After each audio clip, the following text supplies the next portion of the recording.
کسی نے ان کی چارپائی کھینچ کر کمرے کے بالکل بیچوں بیچ کر دی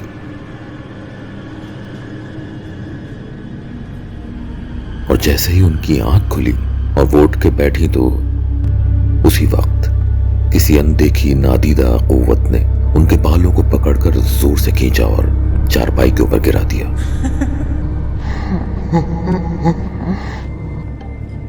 اس واقعے سے امی بہت بری طرح ڈر گئی تھی۔ اس کے علاوہ ہم چیزیں ایک جگہ رکھتے مگر ہمیں ملتی دوسری جگہ سے۔ غرض کے گھر کا ہر فرد ڈرا سہما رہنے لگا۔ اب اس سلسلے کو چلتے ہوئے تقریباً 7 مہینے ہو گئے تھے۔